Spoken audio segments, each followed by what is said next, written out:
नमस्कार दोस्तों, स्वागत है आप सभी का नेमी टेक्निकल क्लासेस में।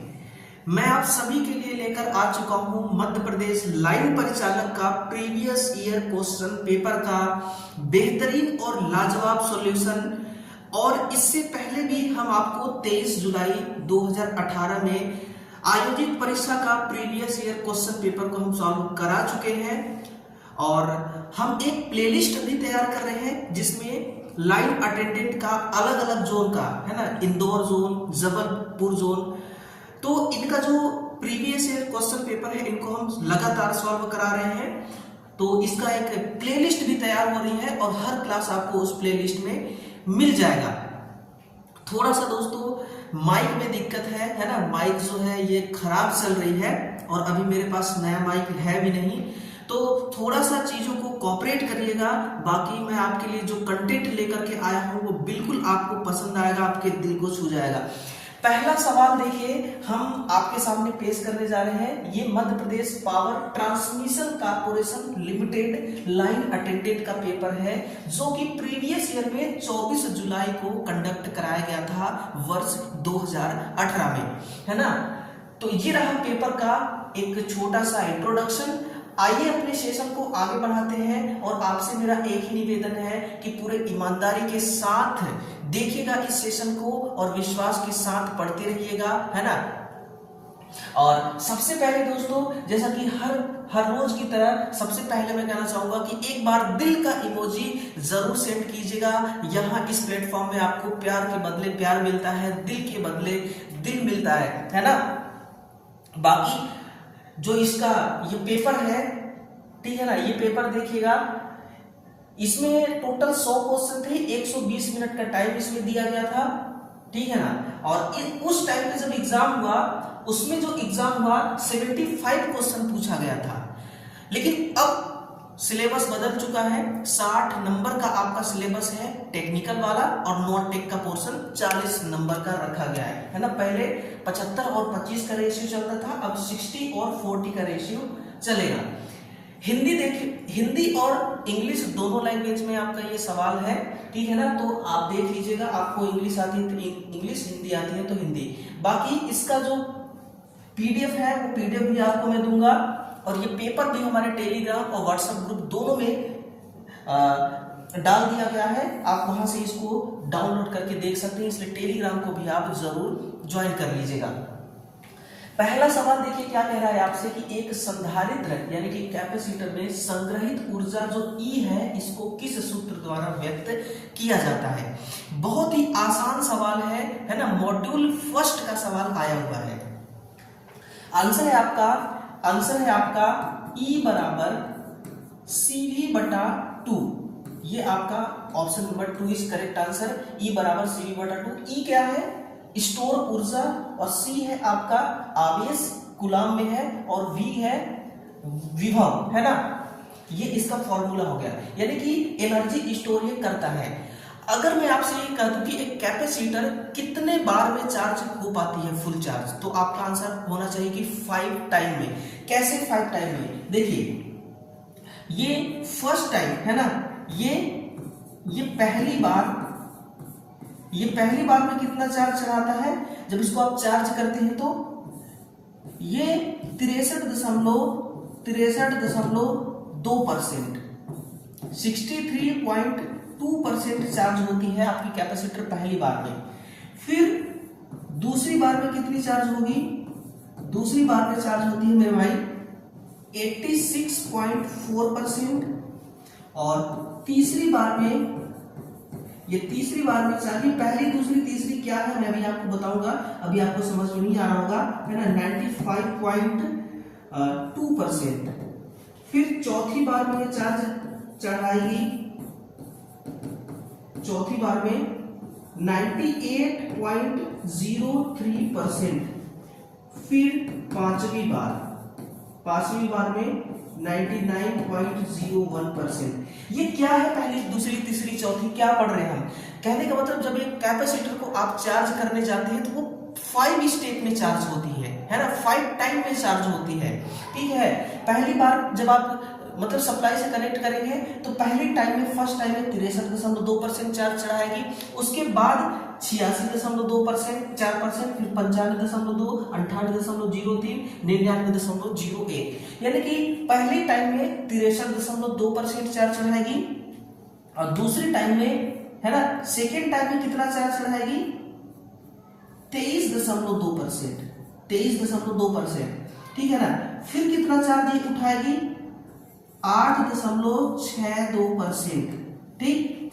उसके बाद कितना चार्ज चढ़ाएगी 3.01%, फिर आपकी चढ़ाएगी 0.01%, है ना, सॉरी 0.98%, इतना चार्ज ये चढ़ाती है, इस हिसाब से चार्ज चढ़ाती है। अगर आपसे पूछा जाए कि कैपेसिटर किस प्रकार से चार्ज स्टोर करती है, ये बड़ा सवाल आता है, तो लिखेगा ये जो चार्ज स्टोर करती है ये चर घातांकी के रूप में चार्ज स्टोर करती है। किस रूप में? चर घातांकी के रूप में चार्ज को स्टोर करती है। आंसर भी आपका ऑप्शन नंबर ए है ना। ये आपको कोई नहीं बताएगा इतना डिटेल से, लेकिन ये सवाल आते हैं, ये सवाल यूपीपीसीएल में पूछा जा चुका है, इसरो में भी पूछा जा चुका है, ठीक है मेरे भाई। अगला सवाल क्या है आपके लिए, नेक्स्ट है कि निम्नलिखित में से किस मोटर में अधिकतम नो लोड स्पीड होती है। नो लोड स्पीड के लिए पूछा गया है सवाल, इसमें होता है आपका सीरीज मोटर। सीरीज मोटर क्या होती है, देखिए कि इसमें ये आपकी आर्मेचर हो गई और इस आर्मेचर का एक कार्बन ब्रूस हो गया, है ना, और यहीं पर सीरीज फील्ड वाइंडिंग होती है और यहीं पर आपका लोड भी होता है ना, इस प्रकार से, ठीक है। ये देखिए यहां पर अब आपका क्या होगा, लोड होगा, लोड होगा, यानी कि इसमें जो करंट फ्लो होती है वो लोड करंट और शंट फील्ड करंट ISH, है ना, और आर्मेचर करंट तीनों एक बराबर होता है। तीनों क्या होता है, एक बराबर होता है ना। ये है आपका आर्मेचर और ये है आपका RSH और ये है लोड। ये सीरीज मोटर में ऐसा होता है, यानी कि नो लोड पर जब इसको आप स्टार्ट करेंगे तो बहुत ज्यादा हैवी टॉर्क के साथ स्टार्ट होती है। आपने अक्सर देखा होगा कि जो मोटर होती है वो ट्रेन का जो इंजन होता है, लोकोमोटिव जो होता है, उसके नीचे आप देखेंगे बहुत हैवी कैपेसिटी के ये डीसी का सीरीज मोटर लगा होता है। लेकिन आज के टाइम में देखिए इसको टेक ओवर कर दिया है इंडक्शन मोटर ने, है ना। इंडक्शन मोटर आज के टाइम पे काफी लग रहे हैं, जो नए इंजन बन रहे हैं उनमें इंडक्शन मोटर लगाया जा रहा है। लेकिन शंट मोटर की बात जब भी होती है तो शंट मोटर को हम नो लोड पर स्टार्ट नहीं करते हैं, हम इसको क्या करते हैं, हम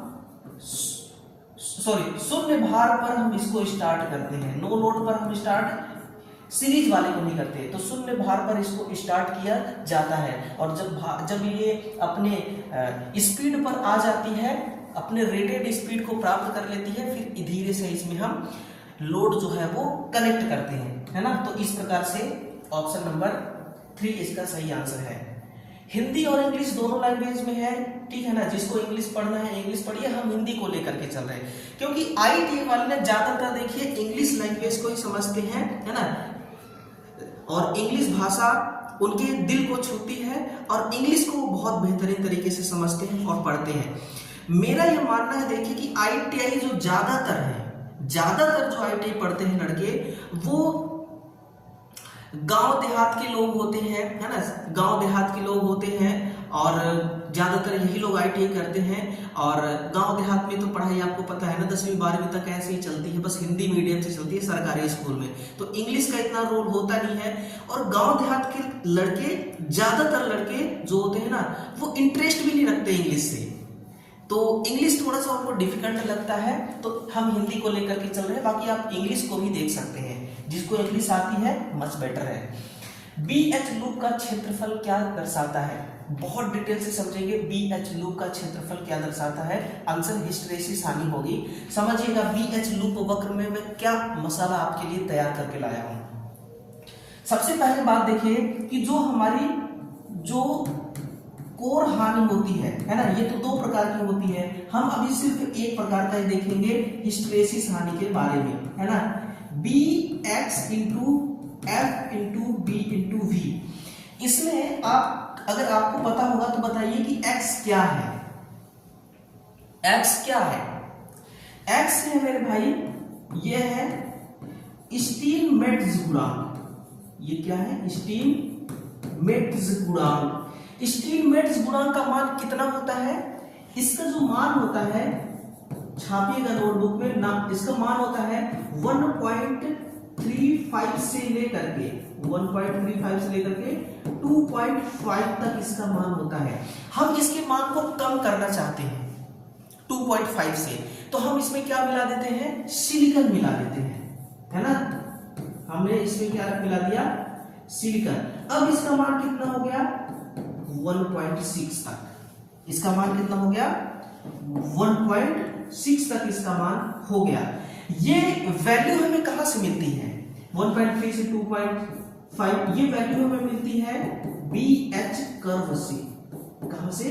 BH कर्व से। आप कहेंगे सर स्टीलमेट्ज गुणांक जो होता है ना, क्या हमेशा x में ही होता है? नहीं मेरे भाई, ये A भी हो सकता है, ये K भी हो सकता है। ये ध्यान रखिएगा, A भी हो सकता है और ये K भी हो सकता है ना। अगर मैं आपसे कह दूं कि स्टीलमेट्ज गुणांक का यूज आप कहां पर करते हैं, तो इसका यूज किया जाता है कि जैसे कि ये एक सिलिकॉन का पदार्थ है। ये क्या है? ये एक सिलिकॉन पदार्थ है, इसको आपको मिलाना है। तो स्टीलमेट्ज गुणांक कहता है कि एक ऐसा चुंबकीय पदार्थ है ना, कोई ऐसा चुंबकीय पदार्थ जिसके प्रति इकाई आयतन क्षेत्रफल में, जिसके प्रति इकाई आयतन क्षेत्रफल क्या हो गया? ये छोटा सा इसका प्रति इकाई आयतन यानी कि एरिया हो गया। इस एरिया में जितना विद्युत धारा चलेगा, तो विद्युत धारा का इसमें जो प्रति इकाई आयतन क्षेत्रफल में विद्युत लॉस, करंट लॉस का मान ज्ञात करना, है ना। विद्युत धारा जो इसमें ड्रॉप होगा, खपत होगा,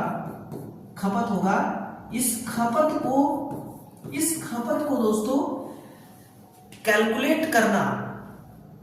करने के लिए स्टीलमेट्ज गुणांक का प्रयोग किया जाता है, ठीक है ना। वो हिस्ट्रेसिस हानि जो है, ये हिस्ट्रेसिस हानि को कम करने के लिए पूरा ये सिस्टम किया जा रहा है। हिस्ट्रेसिस हानि को कम करने के लिए ये सारी व्यवस्थाएं करी जा रही हैं। इसको हम पढ़ते हैं, स्टीलमेट्ज गुणांक को भी पढ़ते हैं, IITI में पढ़ते हैं, इस मान को भी पढ़ते हैं IITI में, सब कुछ हम IITI में पढ़ते हैं। कुछ भी हम ऐसा है जो मैं आपको एक्स्ट्रा नहीं बता रहा, है ना, कुछ भी नहीं है, एक्स्ट्रा नहीं बता रहा हूं, ठीक है। अब देखिए क्या है यार, जो लोग फेमस हो चुके हैं ना, वो तो आपको ऐसा कंटेंट देंगे, इससे भी बेटर कंटेंट देने की वो कोशिश करेंगे, लेकिन वो आपको उसके बदले ना आपको अपने कोचिंग सेंटर में बुलाएंगे या फिर आपको उनका बैच बाय करना पड़ेगा, बैच खरीदना पड़ेगा। लेकिन वही चीजें अगर आपको बढ़िया तरीके से यहाँ पर मिल रहा है, तो मुझे लगता है कि आपको बिल्कुल नहीं छोड़ना चाहिए, मिस नहीं करना चाहिए। कंटेंट मिसिंग का मतलब होता है कि अपने आप को धोखा देना, ठीक है। फिर है कि डीसी जनरेटर की आर्मेचर वाइंडिंग में प्रेरित ईएमएफ कैसी होती है। डीसी जनरेटर हो या एसी जनरेटर हो, डीसी जनरेटर हो या एसी जनरेटर हो, दोनों कैसे काम करते हैं? दोनों का काम करने का जो तरीका है वो फैराडे का प्रेरण के नियम द्वारा, है ना। प्रेरण का जो नियम है, इसी नियम को मान करके ये ईएमएफ उत्पन्न करते हैं। ये ईएमएफ ये क्या कहलाता है? ये क्या कहता है नियम? ये नियम ये कहता है कि अगर दो कॉइल है हमारे पास, तो पहले कॉइल में अगर हम फेस और न्यूट्रल देख करके इसमें करंट प्रवाह करें, तो इसमें क्या होता है? चुंबकीय क्षेत्र का प्रवाह, करंट प्रवाह जैसे होता है, फिर इसमें मैग्नेटिक फील्ड उत्पन्न हो जाती है। इसी मैग्नेटिक फील्ड के एरिया में अगर दूसरा कंडक्टर हम रख दें, तो इसमें क्या होगा? इसमें ईएमएफ उत्पन्न हो जाएगा, इलेक्ट्रोमोटिव फोर्स उत्पन्न हो जाएगी। और यहां पर कैसे एनर्जी ट्रांसफर होगी दूसरे कॉइल में, इसी को हम कहते हैं प्रेरण। इसी को हम क्या कहते हैं? प्रेरण, इंडक्शन। इसको हम क्या कहते हैं? इंडक्शन। ये हमारी होती है इंडक्शन। और इस विधि द्वारा जो भी इस विधि द्वारा जो भी ईएमएफ उत्पन्न हो रहा है वो कैसा होगा, वो अल्टरनेटिव नेचर का होगा। कैसा होगा मेरे भाई, अल्टरनेटिव नेचर का होगा, वो सदैव ऐसी प्रकृति का होने वाला है ना। आगे चलते हैं कि संवाहक, किसी संवाहक की प्रतिरोधकता किस बात पर निर्भर करती है, किस बात पर निर्भर करेगी। क्या हम कहते हैं कि संवाहक की लंबाई कम है तो कम होगा, ज्यादा है तो ज्यादा होगा, या फिर संवाहक का एरिया, संवाहक का आयतन, है ना, या जिस पदार्थ से संवाहक बना है। बिल्कुल सही बात है, ये हमें सेटिस्फाई कर रहा है। जिस पदार्थ से जो संवाहक है बना हुआ है उसी पर डिपेंड करेगा। एक चुंबकीय संवेग क्या होता है, बताइए जरा, एक चुंबकीय संवेग क्या होता है ना। चुंबकीय संवेग मतलब मैग्नेटिक मोमेंट क्या होता है, तो ये एक प्रकार का सदिश राशि है।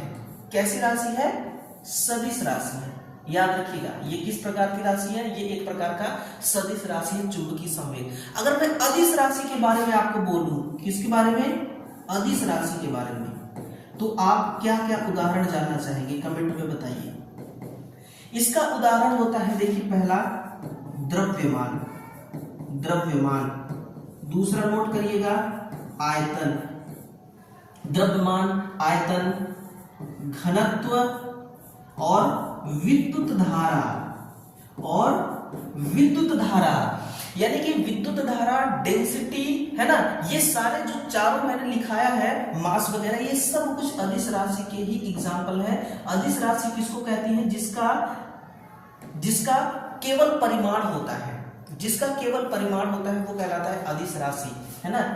स्केलर क्वांटिटी, ये हमारी स्केलर क्वांटिटी है। सार्वत्रिक स्थिरांक क्या कहलाता है, समझिएगा। देखिए, कुछ चीज ऐसा होता है ना जो कभी चेंज नहीं होता है, चाहे उसको आप साइंस में पढ़िए, चाहे आप उसको मैथ में पढ़िए। जैसे कि सार्वत्रिक स्थिरांक में आपको बता रहा हूं कि सार्वत्रिक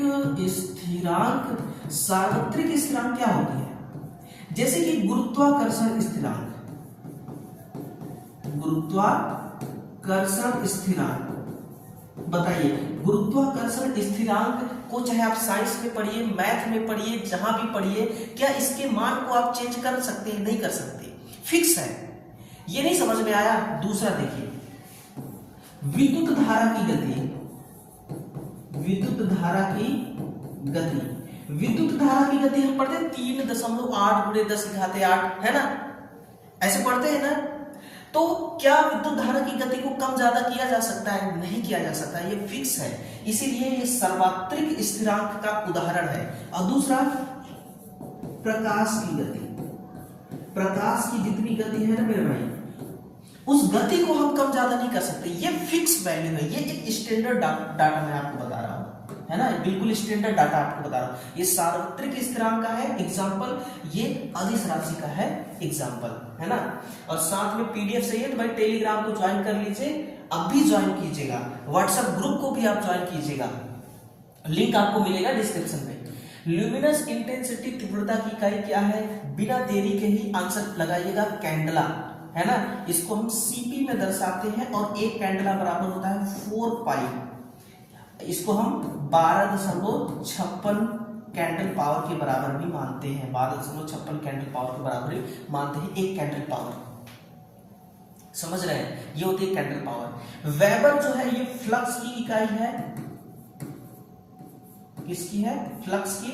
ल्यूमिनस जो है ये ल्यूमेन जो है ये इल्यूमिनेशन फ्लक्स की होती है ना। ल्यूमिनस जो है ये किसकी होती है, ल्यूमिनस फ्लक्स का।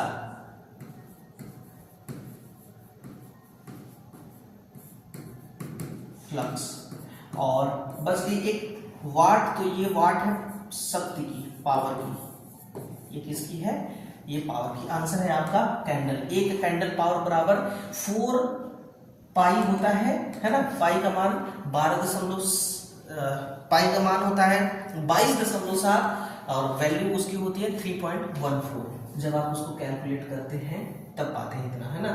एक आदर्श वोल्टेज सोर्स का आंतरिक प्रतिरोध कितना होता है। देखिए अब मैंने एक सेशन दिया था सिलेबस पर, तो कुछ उसमें एक कमेंट आया था, किसी ने किया था कमेंट, आया था नाम याद नहीं है, ऐसा उन्होंने कमेंट किया था कि सर सिलेबस तो ऐसा है कि लगता है इसको पढ़ के हम आईपीएस की नौकरी निकाल लेंगे, आईपीएस का एग्जाम क्रैक कर देंगे। मेरे भाई आईपीएस का जब आप सिलेबस देखोगे ना, हवा ही नहीं लगेगी, ठीक है ना। इसलिए देखिए लेवल क्या है यार, लेवल क्या है, पढ़ने वालों के लिए क्या ही लेवल है, कुछ नहीं है। आगे कुछ है, न्यूमेरिकल सवाल है, वो भी बहुत ही इजीली आप उसको सॉल्व कर लेंगे, बस थोड़े बहुत प्रैक्टिस की जरूरत है। आप खुद लेवल चेक कीजिएगा, आप लेवल बताएंगे जब पूरे सवाल को पूरे सेशन में को देखेंगे, तब मैं क्या लेवल बताऊंगा, है ना। मैं तो खुद सॉल्व करा रहा हूं, ठीक है।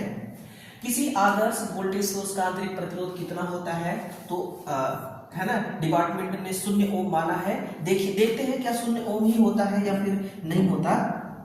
हम हमारा यहाँ पर एक वोल्टेज सोर्स है, ये क्या है, एक वोल्टेज सोर्स है, यहाँ पर हमने एक प्रतिरोध लगाया है ना।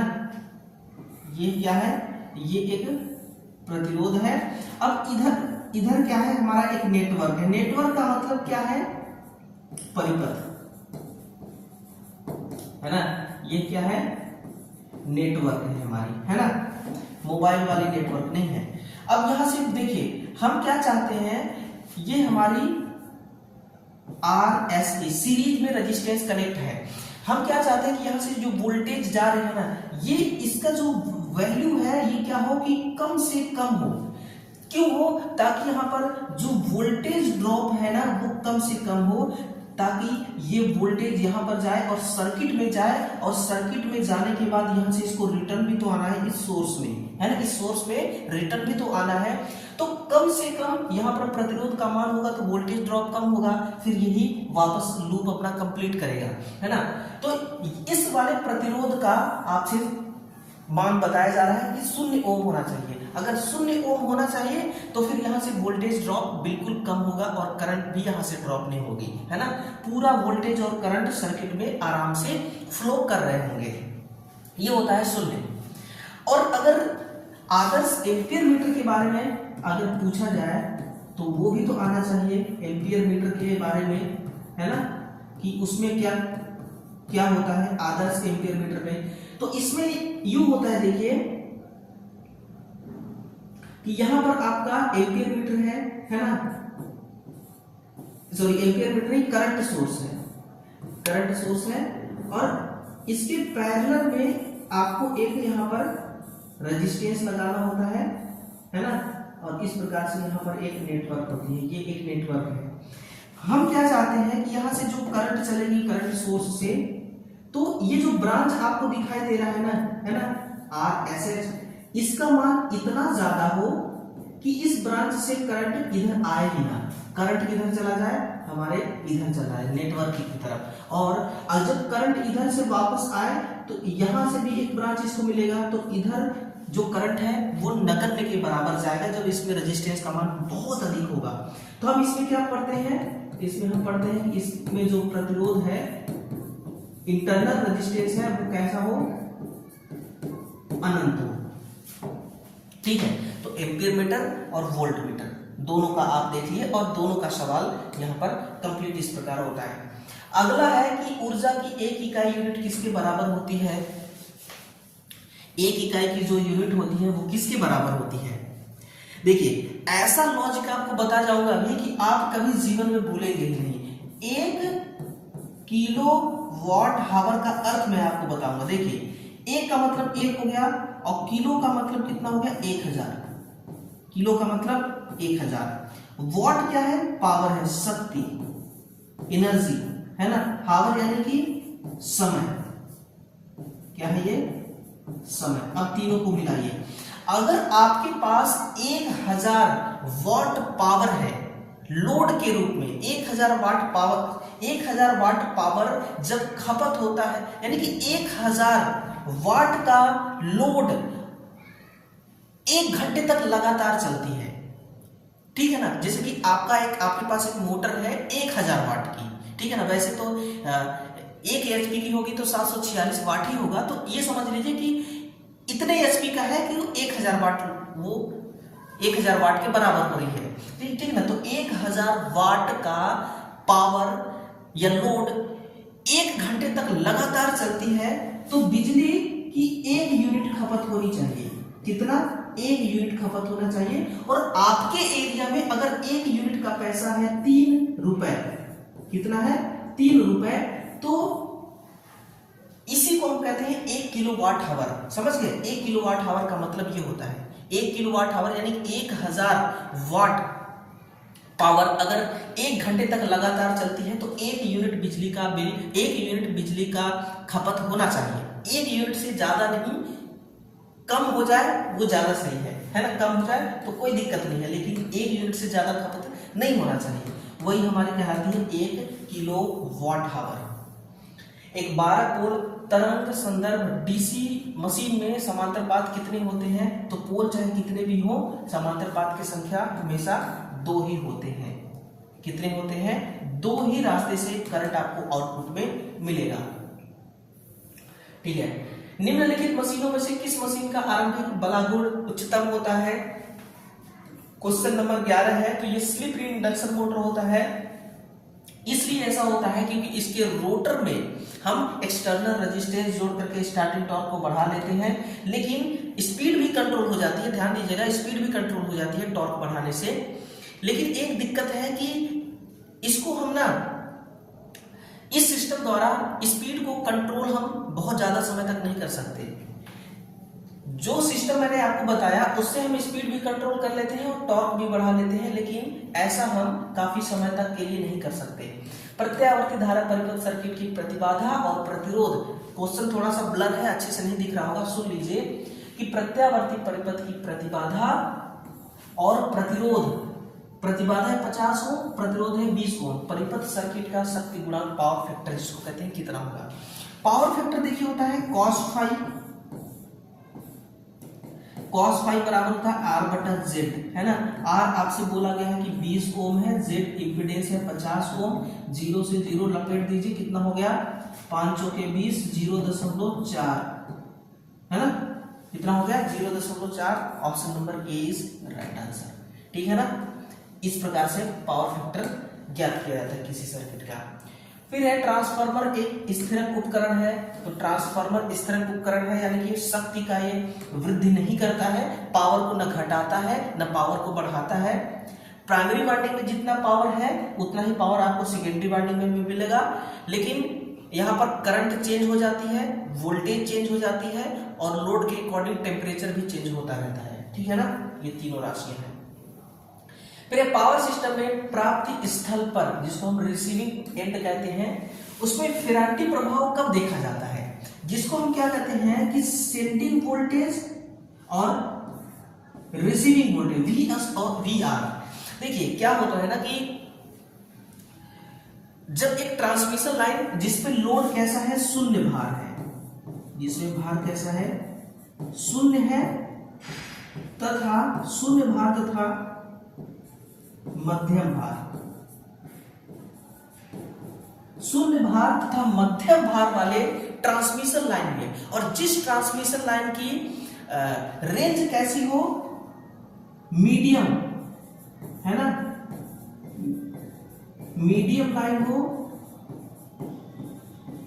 तथा लॉन्ग तथा long transmission line, long transmission line, है ना। इन्हीं दोनों लाइनों में आपको ये देखने को मिलेगा। और इसमें ये देखने को मिलता है कि जो सेटिंग इन एंड वोल्टेज है वहां पर उसका मान रिसीविंग एंड वोल्टेज से कम होता है, यानी कि रिसीविंग एंड वोल्टेज का मान इसमें अधिक हो जाता है, इसमें क्या होता है? अधिक होता है, और इसमें कम होता है। इसका रीजन आप जानना चाहेंगे कि ऐसा कम क्यों होता है? कि मान लीजिए कि हम यहाँ पर 132 किलो वोल्ट भेजे और हमें यहाँ पर मिलेगा 135 किलो वोल्ट, क्योंकि वोल्टेज ड्रॉप बीच में होता तो यहाँ 132 से भी यहाँ कम मिलता है, 130 किलो वोल्ट, 131 किलो वोल्ट, लेकिन 135 किलो वोल्ट कैसे मिला? उसी प्रभाव को हम फेरांटी प्रभाव कहते हैं। और ये रीजन इसलिए होता है कि प्रतिक्रियाशील पावर की वजह से, है ना, प्रतिक्रियाशील पावर की वजह से, यानी कि रिएक्टिव पावर तथा निम्न वोल्टेज ड्रॉप के कारण, है ना, निम्न वोल्टेज ड्रॉप के कारण, रिएक्टिव पावर और निम्न वोल्टेज ड्रॉप के कारण ऐसा होता है। क्योंकि लॉन्ग ट्रांसमिशन लाइन में क्या होगा कि वोल्टेज ज्यादा होगी, और वोल्टेज ज्यादा तो करंट कम होती है, और करंट अगर कम है तो फिर वोल्टेज ड्रॉप कम होगा। कहने का मतलब कि इसमें खपत कम होगी, लॉसेस कम होंगे, और रिएक्टिव पावर के कारण, इन दोनों फैक्टर के कारण क्या होता है कि रिसीविंग एंड वोल्टेज पर आपको वोल्टेज बढ़ करके मिलता है। बस यही रीजन है और कुछ रीजन नहीं है, ठीक है ना। ग्रहण सिरे का वोल्टेज अधिक और प्रेशर सिरे का वोल्टेज कम, ये ऑप्शन नंबर सी जो है ये आपका सही हो जाएगा, है ना। अगर आप कहेंगे सर मीडियम लाइन का रेंज क्या है, वोल्टेज रेंज, इसका है देखिए, लिख लीजिए 50 किलोमीटर से 150 किलोमीटर की जो ट्रांसमिशन लाइन होती है उसको मीडियम, और लॉन्ग वाला होता है कि 150 किलोमीटर से अधिक दूरी वाली जो होती है वो लॉन्ग ट्रांसमिशन लाइन कहलाती है, ठीक है ना। एक आरएलसी सर्किट की अवास्तविक शक्ति और वास्तविक शक्ति क्रमशः 5 केवी और 3 किलोवाट सर्किट की प्रतिक्रियाशील शक्ति क्या होती है ज्ञात कीजिएगा। देखिए रिएक्टिव पावर सबसे पहले समझिएगा किसको कहते हैं, रिएक्टिव पावर, है ना। मैं आपको बताता हूं प्रतिक्रियाशील शक्ति किसे कहते हैं, है ना। प्रतिक्रियाशील शक्ति उसको कहते हैं, यह वह शक्ति है ना, ये वह शक्ति है जो इंडक्टर तथा कैपेसिटर, है ना, इंडक्टर तथा कैपेसिटर द्वारा ली या दी जाती है। सर समझ में हमें नहीं आया, ये आप क्या बोल रहे हैं और क्या लिख रहे हैं, है ना, मैं अभी आपको समझा रहा हूं। देखिए आपने कभी नहीं ये पढ़ा होगा दोस्तों कि जो कैपेसिटर है ना वो क्या स्टोर करती है और क्या प्रदान करती है। देखिए ये हमेशा एक्टिव पावर को प्रदान करती है, जिसको हम कहते हैं वास्तविक शक्ति। इसको हम क्या कहते हैं, वास्तविक शक्ति। ये वास्तविक शक्ति को क्या करती है, ये वास्तविक शक्ति को ग्रहण करती है ना। और रिएक्टिव पावर जो प्रतिक्रियाशील शक्ति होती है ना, प्रतिक्रियाशील शक्ति इसको क्या करती है, डिलीवर करती है, यानी कि प्रदान करती है, भेजती है, आउटपुट में देती है, ये कह लीजिए, है ना। और जो इंडक्टर है हमारी, ये इंडक्टर क्या करती है, जो ये आउटपुट में डिलीवर करती है वो कौन सी शक्ति है, वो प्रतिक्रियाशील शक्ति है। ये इस शक्ति को इंडक्टर रिसीव करती है, यानी कि स्टोर करती है, ठीक है। और वास्तविक शक्ति को क्या करती है, प्रदान करती है। अब समझिएगा थोड़ा सा और डिटेल में मैं आपको बता देता हूं, यानी कि जो इंडक्टर, ये इसका आउटपुट है, ये समझिए, और ये इसका इनपुट है ना। इसका आउटपुट इसका इनपुट बन जाता है और इसका आउटपुट इसका इनपुट बन जाता है। अब समझ में आया, ठीक है ना। तो यही होती है हमारे रिएक्टिव पावर, और रिएक्टिव पावर को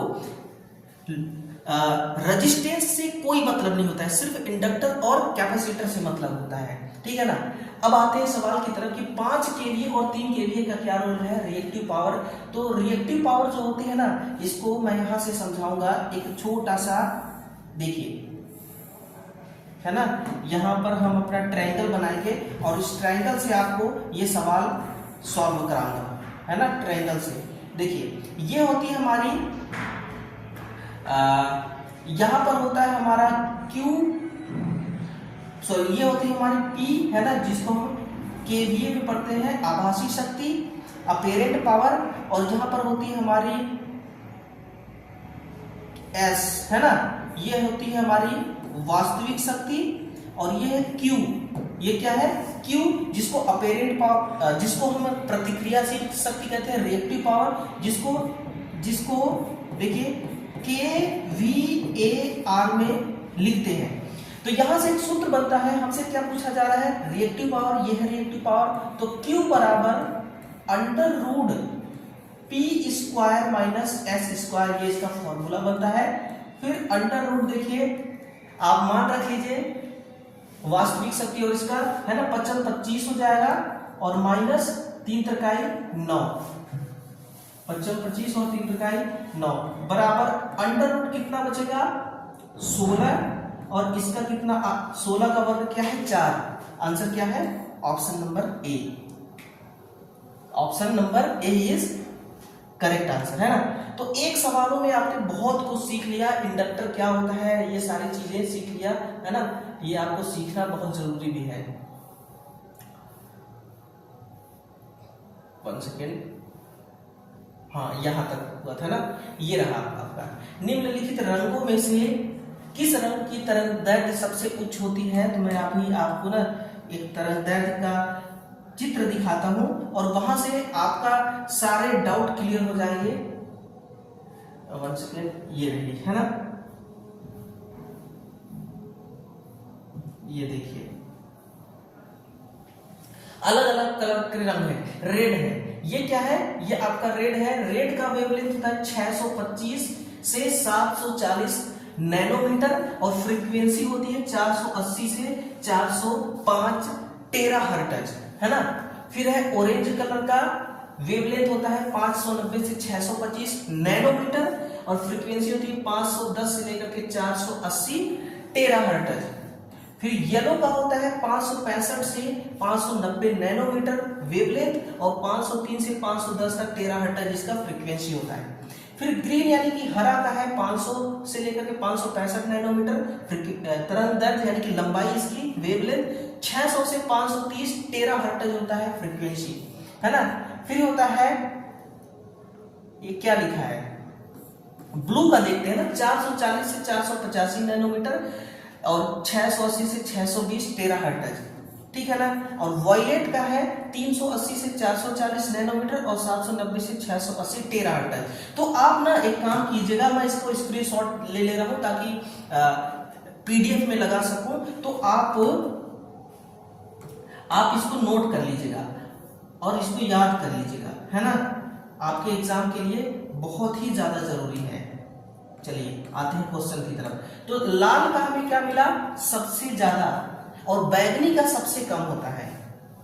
बैगनी का वेवलेंथ सबसे कम होता है, ये भी आप ध्यान रख लीजिएगा थोड़ा सा।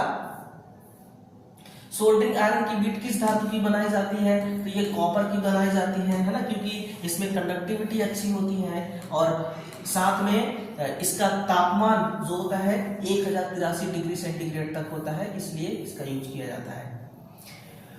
फिर अगला है कि भारत में मानक विद्युत आपूर्ति की आवृत्ति कितनी होती है, 50 हर्ट्ज होती है इंडिया में, है ना। विदेशों में तो 60 हर्ट्ज की सप्लाई होती है, अपने इंडिया में 50 हर्ट्ज की होती है। इससे आसान सवाल और क्या ही हो सकता है लाइन अटेंडेंट के लिए, बताइएगा। एक 10 ओम प्रतिरोध वाले परिपथ में विद्युत धारा का पता लगाइए, है ना। यानी कि ये एक सर्किट है जिसमें प्रतिरोध हमने कनेक्ट कर दिया है, और यहाँ पर हम इनकमिंग दे रहे हैं कितना 20 वोल्ट की बैटरी है ना। यहाँ पर 20 वोल्ट की बैटरी है, प्लस माइनस 20 वोल्ट की बैटरी है, और इसमें करंट 10 ओम का रेजिस्टेंस है ना। आई हमें ज्ञात करना है, 10 ओम का प्रतिरोध आर है। तो इसमें क्या बोला जा रहा है, करंट ज्ञात करने के लिए तो कितना होगा करंट यार, 2 एम्पियर करंट आएगी, है ना। 10 गुना 20, 2 एम्पियर इज करेक्ट आंसर। अब इसमें क्या है कैलकुलेशन करना, ठीक है। कॉन्स्टेंटन किसकी मिश्र धातु है, तो पहली बात तो देखिए कॉन्स्टेंटन से हम बनाते हैं रियोस्टेट, है ना। हम क्या बनाते हैं रियोस्टेट, और रियोस्टेट किस प्रकार की प्रतिरोधक है, ये परिवर्तित प्रतिरोधक है ना। परिवर्तित प्रतिरोधक है। प्रतिरोधक और प्रतिरोध में बड़ा डिफरेंस है, ये भी ध्यान दीजिएगा। प्रतिरोध वो कहते हैं जिसके मान को हम चेंज नहीं कर सकते, जैसे कार्बन प्रतिरोध, कार्बन रेजिस्टेंस। अगर 0.5 ओम का कार्बन का प्रतिरोध है ना, तो उसको हम ना तो 4 कर सकते हैं 0.4, ना ही 0.6 कर सकते हैं, वो फिक्स मान का है। प्रतिरोधक वो होता है जिसके मान को हम घटा बढ़ा सकते हैं, है ना, उसको प्रतिरोधक कहा जाता है। तो रियोस्टेट परिवर्तित प्रतिरोधक है जो कॉन्स्टेंटर का बनता है, जिसमें 55% तांबा होता है और प्लस 45% आपका निकल, 45% निकल है ना। तो आंसर देखिएगा ऑप्शन नंबर ए हो जाएगा, तांबा प्लस निकल, इसी का मिश्र धातु है। और नेक्स्ट है कि कॉपर का गलनांक कितना है मेरे भाई, तो 1083 डिग्री सेंटीग्रेड होती है और यहाँ पर 85 है। देखिए अगर ये सवाल हम खुद बना करके लाए होते और 1085 लिख देते तो आप दोस्तों ना आप हमें बहुत आप हमें ये कह देते कि सर आप तो कुछ भी रख देते हैं ऑप्शन। मैं तो खैर गलती आपकी भी नहीं है। किसी परमाणु के केंद्रक में क्या होता है, किसी परमाणु के केंद्रक में क्या होता है, वो होता है प्रोटॉन और न्यूट्रॉन। अभी मैं आपको ले चलता हूं है ना एटम की दुनिया में, अभी एटम की दुनिया में चलते हैं। देखिएगा ये रही हमारी एटम की दुनिया, क्लियर, ये रही एटम की दुनिया। इसको थोड़ा सा समझते हैं। देखिए चल भाई तो साइड में, अब देखिएगा यहां पर थोड़ा सा समझना होगा कि ये क्या है हमारा, ये हमारा न्यूट्रॉन है ना, ये हमारे क्या है न्यूट्रॉन्स हैं, ये इलेक्ट्रॉन है और ये प्रोटॉन है, सॉरी उल्टा हो गया है, प्रोटॉन ये है और ये हमारे इलेक्ट्रॉन। अब आप कहेंगे सर आप पहचान कैसे लिए, पहचानना आसान है, इसके चार्ज को देख करके पहचाना जाता है। प्लस चार्ज होता है प्रोटॉन में है ना, और न्यूट्रॉन में कोई चार्ज नहीं होता, इलेक्ट्रॉन में नेगेटिव चार्ज होता है। ये किसने कहा, ये मैं नहीं कह रहा मेरे भाई, ये कौन कह रहा है, ये इलेक्ट्रॉन में नेगेटिव चार्ज होता है, ये किसने कहा, ये जे थॉमसन भाई साहब ने कहा है ना। और प्रोटॉन में पॉजिटिव चार्ज होता है, ये किसने कहा, ये गोल्ड स्टीन भाई साहब ने कहा। किसने, गोल्ड स्टीन।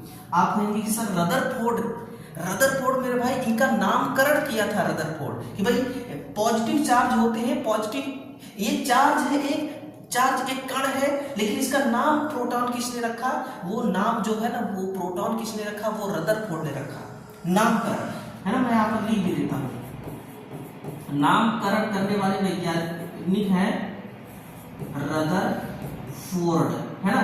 और न्यूट्रॉन्स में कोई चार्ज नहीं होता, ये किसने बताया, ये चैडविक भाई साहब ने बताया, ये चैडविक भाई साहब बताया, ठीक है ना। तो ये सारे इनके क्या है, नामकरण है, इनको याद रख लीजिएगा, बड़ा इंपॉर्टेंट चीज है, एग्जाम में पूछा जाता है, एग्जाम में क्या होता है पूछ लिया जाता है, ठीक है। चैडविक, गोल्डस्टीन और ये आपका थॉमसन। अब चलिए ये इसका सेंटर है, सेंटर में आपको क्या क्या दिख रहा है, न्यूट्रॉन और प्रोटॉन।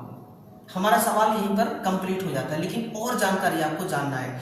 अगर आपसे मैं ये कह दूं कि जो हमारा न्यूट्रॉन है ना, जो हमारे न्यूट्रॉन्स हैं और प्लस प्रोटॉन्स हैं, इनका आकार कितना होता है, तो इनका आकार होता है मेरे भाई 10⁻⁻15 मीटर, लगभग 10⁻⁻15 मीटर लगभग। फिर इलेक्ट्रॉन का भी सुन लीजिए, इलेक्ट्रॉन का आकार कितना होता है एटम के अंदर, तो इलेक्ट्रॉन का आकार होता है 10⁻18 मीटर से अधिक है ना, 10⁻18 मीटर से अधिक, वो भी लगभग में, क्योंकि इसका फिक्स नहीं है, ठीक है। फिर आप कहेंगे सर पूरे एटम्स का बता दो ना आप सीधे, तो एक बात यहां पर ध्यान रखिए कि न्यूट्रॉन्स और प्रोटॉन्स के आकार के इस चित्र को अगर मैं न्यूट्रॉन्स और प्रोटॉन्स के आकार के पैमाने के हिसाब से अगर हम इसको देखें बनाएं, तो इसमें जो इलेक्ट्रॉन होते हैं ना उनका साइज 0.1 mm के बराबर या इससे भी छोटा बनेगा।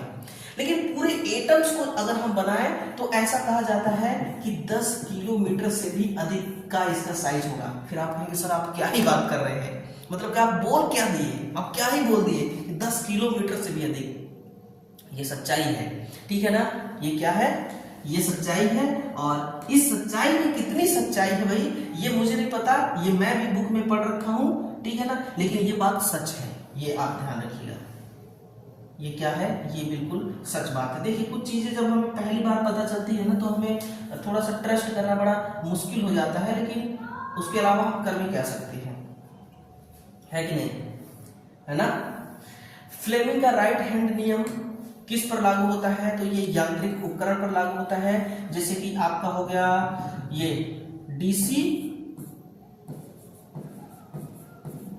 का जनरेटर जो होता है ना, ये फ्लेमिंग के राइट हैंड रूल पर ही काम करता है ना, RHR पर काम करते हैं।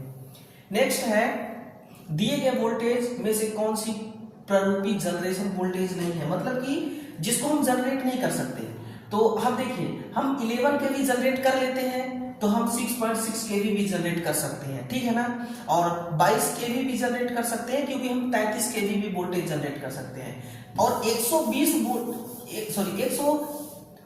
किलो को हम जनरेट नहीं कर सकते, इसको हम संचरण करते हैं। ये क्या है, संचरण वोल्टेज है, ध्यान दीजिएगा, ये संचरण वोल्टेज, इसको हम ट्रांसमिट करते हैं 132 किलोवाट को, ठीक है। लास्ट है आज के सेशन का सवाल, वो है कि चुंबकीय क्षेत्र रेखाएं कहां से उन्मुख होती है, तो उत्तरी ध्रुव से उन्मुख होती है और दक्षिणी ध्रुव को जाकर के मिल जाती है ना। ये हमारी N है और ये S है, N को उत्तर और S को दक्षिण है, नॉर्थ और साउथ। नॉर्थ से निकलती है इस प्रकार से, साउथ में जाती है, फिर अंदर ही अंदर ये अपनी रेखाएं इस प्रकार से कंप्लीट कर लेती हैं, है ना। नॉर्थ से निकलती है, साउथ की ओर जाती है, ठीक है ना, इस प्रकार से। ये कभी भी एक दूसरे को काटती नहीं है, ध्यान दीजिएगा, ये कभी भी एक दूसरे को काटती नहीं है। वजह सिर्फ यही है कि चार्ज जो होता है, चाहे पॉजिटिव चार्ज निगेटिव चार्ज हो, ये कभी भी समान आवेश के गुण अगर है तो फिर ये कभी भी एक दूसरे को आकर्षित नहीं करते हैं, ये हमेशा प्रतिकर्षित करते हैं। और ये भी एक एनर्जी है ना, इसके अंदर जो चुंबकीय क्षेत्र रेखाएं हैं, ये भी एक एनर्जी है, ये कभी आपस में प्रतिच्छेद नहीं होती है, ठीक है ना, आपस में ये प्रतिच्छेद नहीं होती है, ठीक है। तो चलिए दोस्तों, आज के क्लास में टोटल 25 सवाल है ना, 3 पार्ट में हम इसको खत्म करेंगे। कम पढ़िए, बेहतर लेवल का पढ़िए, कम पढ़िए, अच्छा कंटेंट पढ़िए, कम पढ़िए, ऐसा चीज पढ़िए जो आपके एग्जाम के लिए काम आए, ठीक है ना। ये ठीक है, ठीक है। एक ही दिन में 100 सवाल या 75 क्वेश्चन में सॉल्व ही करा देता तो वो मजा नहीं रह जाता, ठीक है ना, वो मजा नहीं रह जाता। अब बाकी का सवाल अभी बचा हुआ है, तो आप भी कल आएंगे लौट करके, ठीक है ना। तो इसलिए सेशन को शेयर कर दीजिएगा और लाइक जरूर कर दीजिएगा। जुड़िए हमारे साथ, चैनल को सब्सक्राइब करके, बाकी टेलीग्राम को ज्वाइन करना मत भूलिएगा, है ना। और कमेंट सेक्शन में दोस्तों दिल का इमोजी, एक प्यार का इमोजी जरूर भेजिएगा। बाकी वापस आऊंगा मैं कल फिर से, तब तक के लिए आप सभी को बहुत बहुत धन्यवाद। जय हिंद, जय भारत।